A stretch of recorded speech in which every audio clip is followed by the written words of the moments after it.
Well, today we're going to go back to medical school a little bit and we're going to talk more about our oxidative stress because I think this is really important. And we've been building on this for the last week or so in terms of the lectures. Once again, we have oxygen. And when you take an oxygen molecule and add an electron to it, you get a superoxide. You add another electron to it, you get two oxygen molecules and two hydrogen molecules attached to it. Another electron molecule, you get a hydroxyl, and then finally you get water. And so the most reduced form here is the H2O or the water, and the most oxidized form here is O2. Also, please realize that when you add electrons, protons come on as well. And that's why you start to see the ratio of protons to oxygen molecules increase as you go from left to right. The body's defense mechanisms are, again, superoxide dismutase, which converts the superoxide form here into hydrogen peroxide and oxygen. There's also catalase, which converts hydrogen peroxide into oxygen and into water. And then finally, the one that we're going to talk a little bit more about is this glutathione peroxidase. And I want you to notice here that glutathione peroxidase takes glutathione, which is reduced, and it reduces the hydrogen peroxide and turns it into water, while it itself becomes oxidized into this disulfide bond is what it's called. And so the sulfide attached to the hydrogen is the reduced form, and the sulfide attached to another sulfide is the oxidized form. That in turn gets regenerated back by taking the reduced form of NADP+, which is NADPH, and converting it into NADP+, through this enzyme called glutathione reductase. So there's other ways of reducing glutathione from its disulfide bond form into its sulfhydryl group. And again, the reason why this is important is because we've shown how superoxide can accumulate in oxidative stress environments, such as diabetes, hypertension, coronary disease, and that when you have COVID-19, that sets up a perfect storm of superoxide. Why is that? Once again, it's because COVID-19 hits the ACE2 enzyme, which is its receptor, and therefore there's an accumulation of angiotensin 2, which stimulates the production of superoxide. There's also a deficiency of angiotensin 1,7, which inhibits the production of superoxide through a nitric oxide mediator. In addition to this, COVID-19 itself attracts PMNs, which are neutrophils, which also can cause production of superoxide. And that superoxide, which is right here, is going to cause production of hydrogen peroxide and a whole bunch of other hydroxy radicals, which can cause oxidation and destruction of endothelial cells and possibly even thrombosis. So this is glutathione. And for those of you who are biochemically inclined, you'll see the backbone here of an amino acid chain NCC, NCC. And you'll notice that this right here is the amino acid cysteine. And that's where N-acetylcysteine would come from, but it also can be regenerated, glutathione, by N-acetylcysteine, which we'll talk about in a little bit. The key point that I want you to see, however, is this SH. This is really important because this SH can also bond with another form of this molecule, and instead of having an S bound to an H, it can bind to another S. That would be the oxidized form. Here, this is in the reduced form. There's a hydrogen bounded to this sulfur group. This sulfur group can bind to another sulfur group, and that would be the oxidized form. So what does that mean? Well, what it means is that if you've got two glutathiones with this SH group and you oxidize it with hydrogen peroxide, you will couple two of these glutathiones together in a bond that will make them connected, and you'll release water. So notice, two reduced glutathiones plus hydrogen peroxide gives you an oxidized glutathione plus water. And that should look familiar. Again, here we have two glutathiones being oxidized to a connected disulfide bond, and what you get is hydrogen peroxide turning into water. That's important to understand because Here you have a GSH, and what you're doing is you're going to a GSS. Two independent molecules now get connected. And I'm going to plant a little seed in your head with this article, which says that disulfide bond reduction of von Willebrand factor by ADAMTS13. That's right, von Willebrand factor actually comes together and polymerizes with help, in part, with disulfide bonds. By the way, this is the same thing that happens with hair. So hair is simply strands of keratin, which is this spiral structure, and a single thread of hair is basically multiple keratin fibers. And what's happened is there are S groups that are binding these together. And then what happens when you go for a perm is it's basically a reducing agent. And you break all of these disulfide bonds and you put H's on them. And then you bend the hair so it's like this. And then what happens is you neutralize the perm agent by putting hydrogen peroxide on the perm agent. And what happens is the new disulfide bonds will form, keeping the hair with its curl. Better living through chemistry. So if in fact COVID-19 gives us an excess of superoxide and hydroxy radicals, and that excess of superoxide can in fact be taken care of through things like glutathione peroxidase, are there things that we can do to help glutathione peroxidase be in the reduced form to take care of this so we can alleviate the stress from this oxidative stress? And the answer is potentially yes. Enter N-acetylcysteine, otherwise known as NAC or NAC. As you can see, N-acetylcysteine is both an antioxidant and a disulfide breaking agent. And here's the reason why. You can see very clearly the fact that NAC has a sulfur bound to a hydrogen, meaning it's a reducing agent. And it looks very similar to cysteine, its amino acid, except it has an acetyl group bound to the nitrogen. That's why it's known as N-acetylcysteine. And as you can see here very clearly, NAC will break up these disulfide bonds and put hydrogens on them in the reduced state so that these strands will no longer be connected.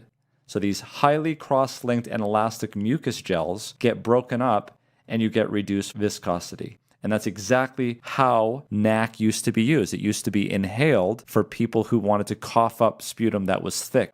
It was a mucolytic. The other thing that NAC would do is it would take the metabolite of Tylenol. If Tylenol overdose was a concern, this metabolite from the Tylenol would be here, and it would overutilize and use up all your glutathione. Well, what N-acetyl would do is you would take off the acetyl group and you'd be left with cysteine, and cysteine would recharge glutathione and allow you to metabolize the toxic agent and prevent the cell damage and the immunoresponse that is all too well known in Tylenol overdose from liver toxicity. As you can see here, NAC acts by replenishing hepatic glutathione, which is the main endogenous nucleophilic peptide able to neutralize the major metabolite of acetaminophen, which is Tylenol. Now, in Europe, it's known as paracetamol, and it's metabolized, forming the electrophilic metabolite NAPQI, which is detoxified by glutathione. In the case of glutathione depletion, NAPQI reacts with proteins here, forming adducts, which can induce cell damage or immune response, and that's how you get liver failure and death. So you can see that NAC is a very important molecule. Not only is it favorable for saving people from Tylenol overdose, but it can also act as a mucolytic, as you can see here. But that's not all that NAC is useful for. The article goes on to talk about how glutathione is used in many different reactions in the cell, and it can become depleted, especially in some regular type of infections like colds and tonsillitis, etc.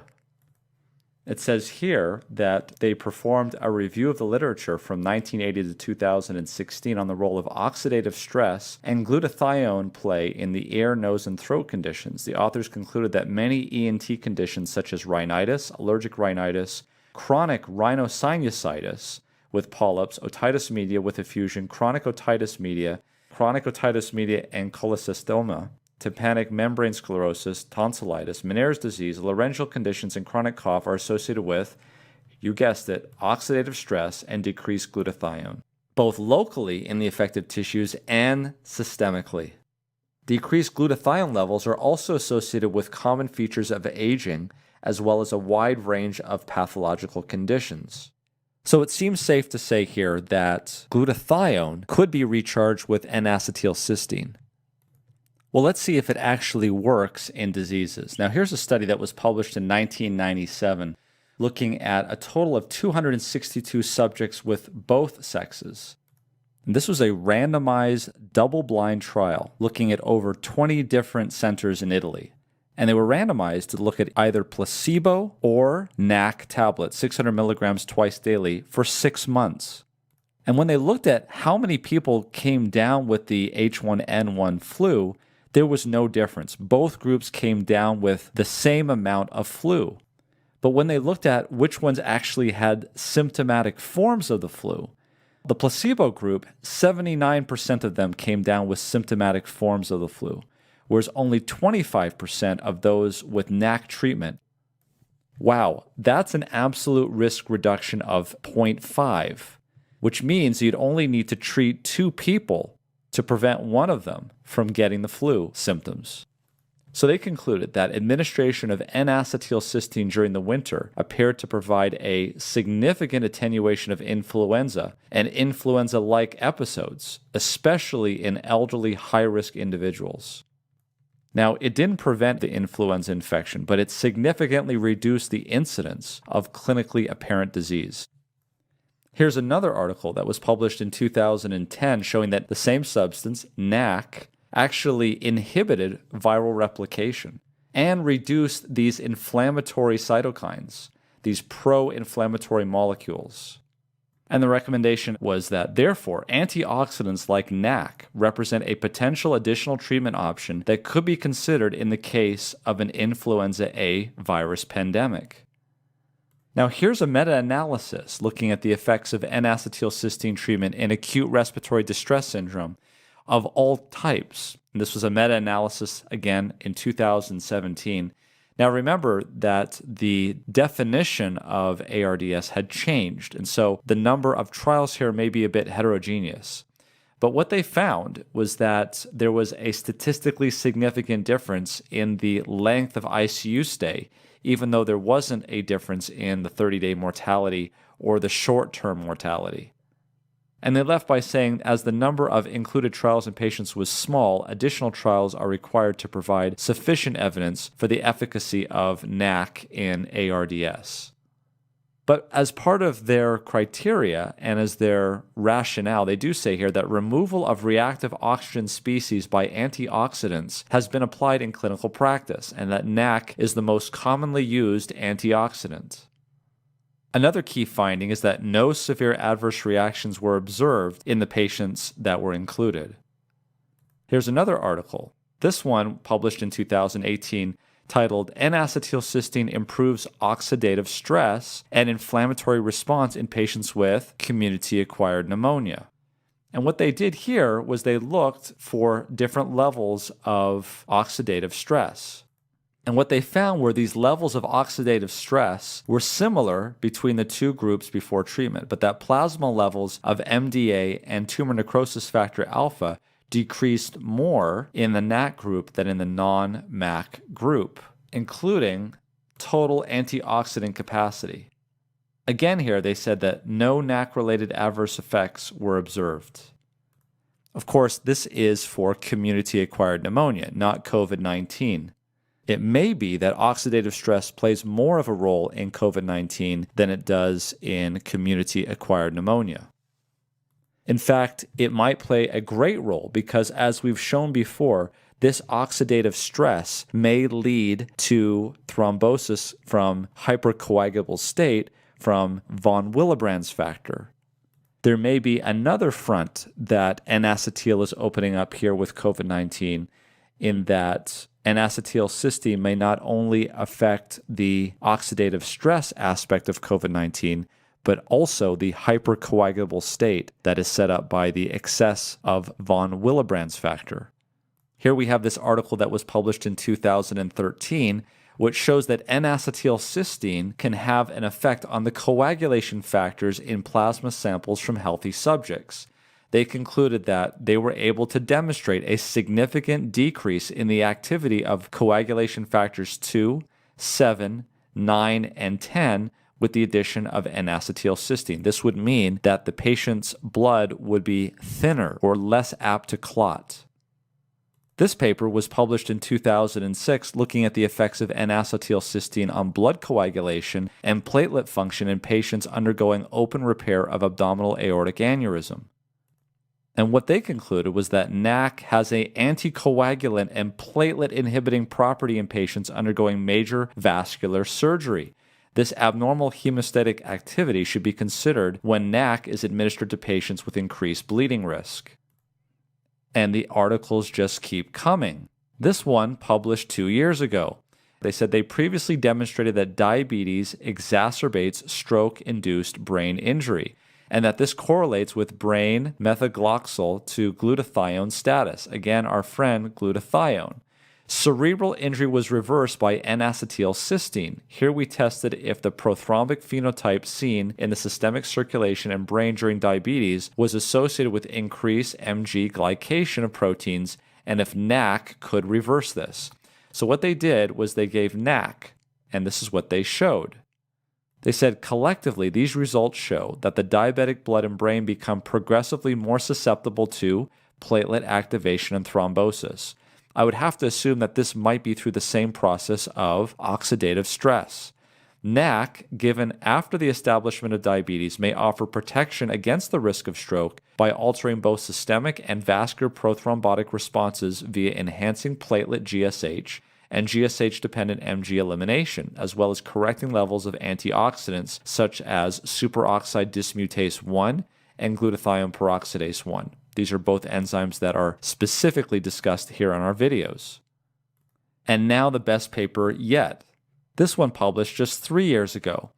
Now remember what we said about oxidative stress in COVID-19. We thought that the oxidative stress was causing endothelial damage, and that endothelial damage was causing the release of von Willebrand's factors, which was cross-linking and allowing thrombosis to occur, and the hypoxemia perhaps in COVID-19. Well, here's a paper titled Potent Thrombolytic Effect of N-acetylcysteine on Arterial Thrombi.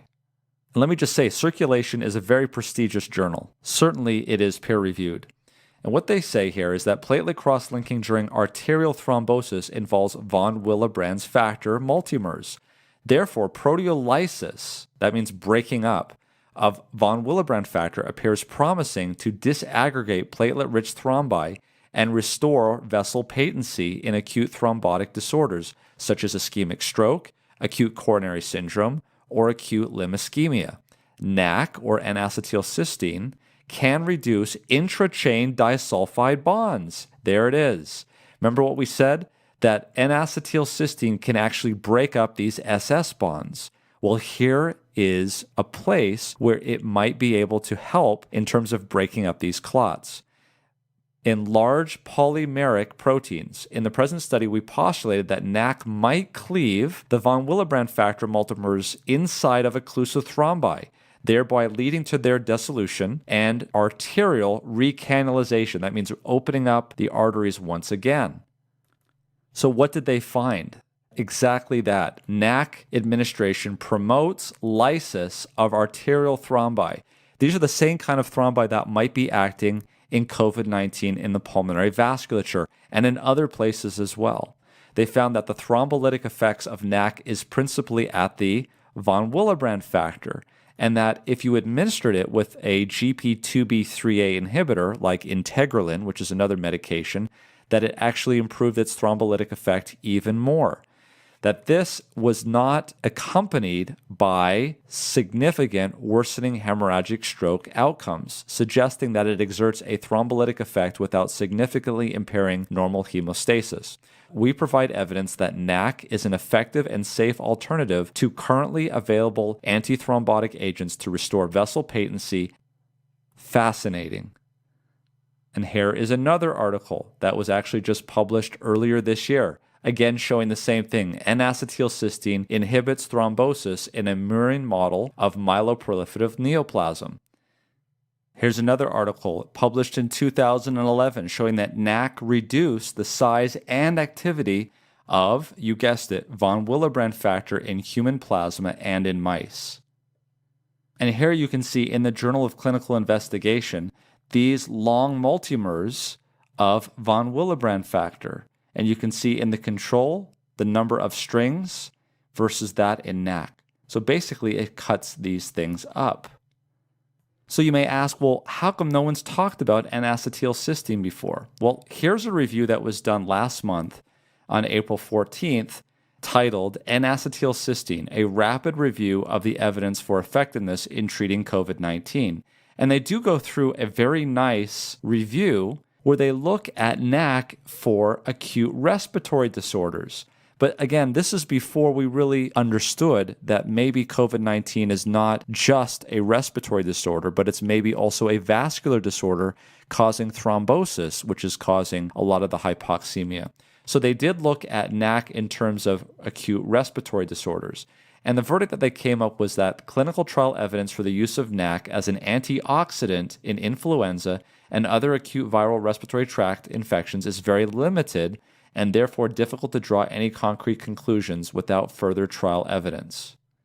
And so they go through the data here in terms of its antioxidant properties, but they really don't touch at all on NAC and its ability to cleave those disulfide bonds and break up and thrombolyse some of these clots that we are seeing.